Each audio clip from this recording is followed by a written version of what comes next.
اشفاق احمد صاحب کہتے ہیں کہ میرے والد ڈنگر ڈاکٹر تھے۔ ہمارے گاؤں میں ایک سرکس لگا۔ سرکس والوں کا ہاتھی بیمار ہو گیا۔ میں چھوٹا سا تھا، ابا جی ہاتھی کے علاج کی غرض سے جا رہے تھے، مجھے بھی ساتھ لے گئے۔ جب ہم سرکس کے ہاتھی کے پاس پہنچے اور ابا جی نے ہاتھی کا معائنہ شروع کیا تو ہاتھی نے زور سے اپنی سونڈ ہلائی، چنگاڑا اور پیر اٹھا کر زور سے زمین پر مارا۔ میں بچہ تھا، ہاتھی کی اس چال کو دیکھ کر اس قدر خوفزدہ ہوا کہ وہاں سے بھاگ نکلا۔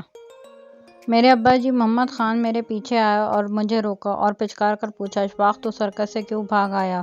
میں نے کہا، ابا جی ہاتھی مجھ پر حملہ آور ہو جائے گا، بس اس خیال سے دوڑ لگا دی۔ ابا جی نے کہا، ہاتھی کے پیروں میں پڑی سنگلی نہیں دیکھی تو نے؟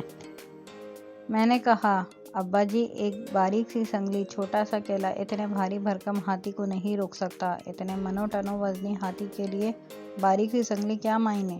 ابا جی مسکرائے اور کہا، اشفاق احمد، ہاتھی اس کیلے کو نہیں اکھاڑ سکتا جس سے وہ بندھا ہے۔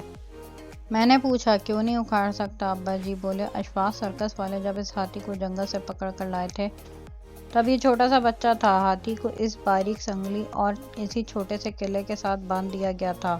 تب ہاتھی نے بہت زور لگایا تھا، بڑی طاقت لگائی تھی کہ ہاتھی کیلا اکھاڑ سکے، مگر اس وقت یہ بے پناہ طاقتور نہیں تھا، اس لیے نہ سنگلی توڑا سکا اور نہ کیلا اکھاڑ سکا۔ پھر ہاتھی نے کیلے کو خود سے زیادہ مضبوط اور طاقتور سمجھ لیا۔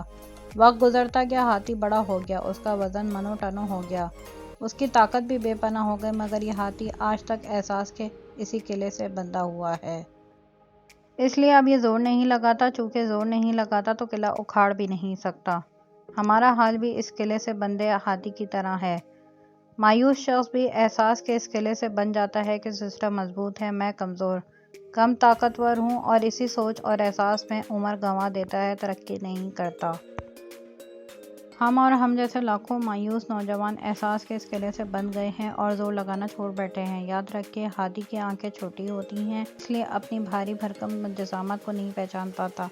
ہم نے بھی اپنی جسامت کو نہیں پہچانا۔ بل گیٹس بھی ہماری طرح کا انسان ہے، جو آج کی سب سے بڑی سکسیس سٹوری ہے۔ فرق صرف اتنا ہے کہ بل گیٹس نے اپنی آنکھوں سے اپنی جسامت کو پہچانا اور احساس کا کیلا اکھاڑ پھینکا، تبھی وہ اس مقام پر ہے۔ مسلمان ہو کر مایوس ہونا اچھی بات نہیں، اس لیے ہار نہیں ماننی چاہیے، حالات سے بس اس بات پر یقین رکھنا چاہیے کہ وقت سے پہلے نہ ملا ہے نہ ملے گا۔ تو دوستوں، اگر آپ کو ہماری ویڈیو اچھی لگی ہو تو لائک کریے گا، کمنٹ سیکشن میں بتائیے گا کہ اس کہانی سے آپ کو کیسا وقت ملتا ہے۔ ہمارے چینل کو سبسکرائب کریے گا اور بیل آئیکن کو کلک کریے گا تاکہ آئندہ آنے والی ہر ویڈیو آپ کو سب سے پہلے فری میں دیکھنے کو ملے۔